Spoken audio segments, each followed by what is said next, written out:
Bulgarian outfit Snapshot Games was founded in 2013 by Julian Gollop and David Kay. While the name Gollop might not be instantly familiar, his creation certainly will be. UFO Enemy Unknown spawned a genre of its own to be succeeded by the XCOM series sometime later.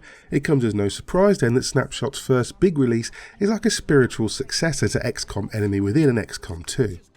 Phoenix Point is a tactical turn-based squad shooter that has so much in common with Firaxis Games that if it had shipped as XCOM 3 no one would have noticed, and yet there are enough new ideas and evolutions here that it remains worthy of its own merit.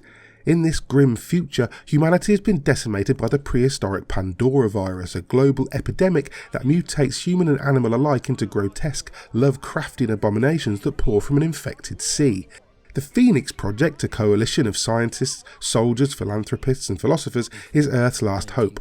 Striking out from the titular Phoenix Point, the project uses guerrilla tactics and scavenged technology to fight back against the cloud of red mist that slowly covers the world with more and more Pandorans. One of the biggest differences to XCOM is the 4X element. 3 other factions exist in this world: the Disciples of Anu, who use the Pandora virus to deliberately mutate themselves, Synedrian, a highly advanced faction intent on creating a new human civilization, and New Jericho, a militaristic dictatorship ruled by a former billionaire. They each have their own goals, their own alliances, and they shift and flow like a changing sea. With resources unsurprisingly scarce, all 3 will inevitably turn to the project for something. How you deal with each of them will directly affect your relationships with the other 2. They'll look to you for protection, trade, research and occasional political favours. It's much more involved than just having some anonymous committee overseeing your every move. Often you'll find yourself backed into a corner by one of them and forced to make a difficult decision there and then, which can have dire consequences down the line. Research factors in a lot too. As you face off against Pandorans, you'll acquire new mysteries to research. As you fly from site to site investigating anomalies, you'll uncover forgotten secrets, lost technology and abandoned ideologies, all of which you can spend time and resources developing into weapons and tactics to further your cause. The stronger your alliances with the other factions, the more of their research and resources will become available to you too. Your base initially at Phoenix Point serves as your barracks, hangar, lab and workshop. There you'll manufacture gear, train your soldiers and work tirelessly to come up with new ways to survive. Like in XCOM, you can customise, name and nickname every soldier under you, forming bonds that make it all the more painful when one of them is cut down because of a mistake you made, and they will be cut down. Sooner or later, you'll start to lose soldiers you've invested in. Combat is turn-based, and if you've played either of Firaxis Games, you'll be instantly at home here. The similarities are stark and completely unflinching. Full and half cover, a movement grid, action points that determine how far you can travel or how many times you can shoot.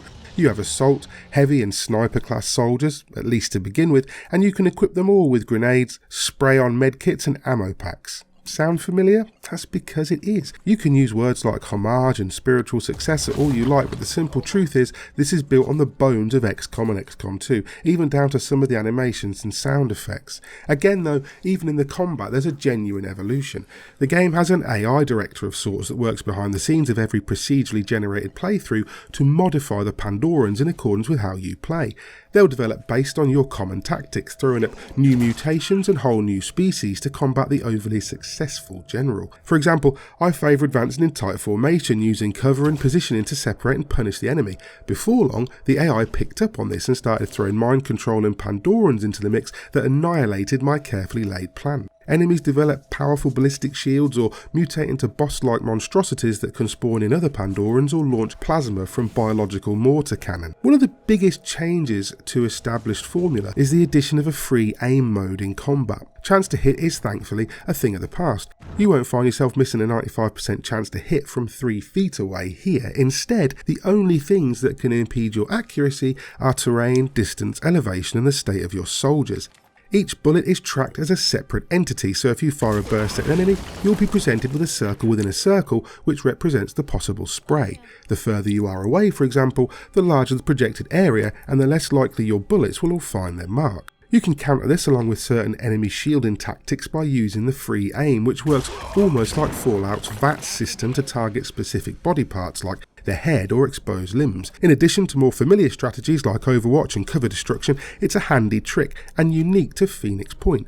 Be aware though that the enemy can also target body parts and can render your soldiers dazed, unable to move as far or even unable to lift their weapon with both hands.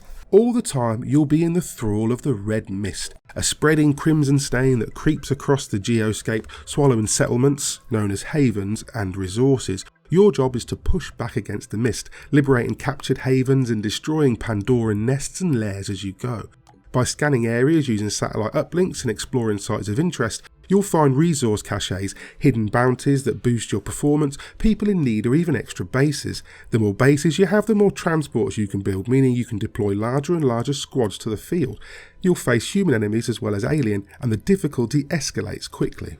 Graphically, Phoenix Point is more functional than flashy. Environments, particularly rural areas, have a nice level of detail and there's a good variety to the enemies, but for the most part it never really does anything that will make you gasp. Character animations are limited to the point that every soldier moves exactly the same, while I'd have liked to see more variety or customization options in the armour. I will say though that the performance did occasionally struggle, and I saw noticeable drops in the frame rate now and then, and my CPU and graphics card are well above the baseline to run this game on ultra settings. It's not unfair to say that Phoenix Point is essentially XCOM Plus. There are too many similarities to ignore, and yet every single idea that Snapshot can fully call their own adds much more depth and colour to the formula. The threat of an ever-evolving, ever-adapting enemy and the political manoeuvring to balance the whims and wants of the NPC factions combine into something that feels more involved and more personal than the games it emulates. Gollop's presence is keenly felt in every facet, so much so that Phoenix Point feels almost like a statement, like an absent master returning to school his wayward pupils. While Snapshot did themselves no favours making this an Epic Store exclusive, it'd be a shame for people to miss out due to the platform it's available on. Mild performance issues aren't enough to put a dampener on proceedings, although the difficulty spikes might be. Only go into this if you're prepared to swear and sweat as much as cheer. Die-hard fans of XCOM will likely fall in love with Phoenix Point, a hard-as-nails challenge that offers procedurally generated replayability and a suite of tactics to help you thrive on and off the battlefield. It's sometimes frustrating, sure, and doesn't always feel as atmospheric as XCOM, but there's no denying that Phoenix Point brings something new and exciting to the table. Signal. Help them if you can. It's all up to you now. Good luck, operatives. Symes out.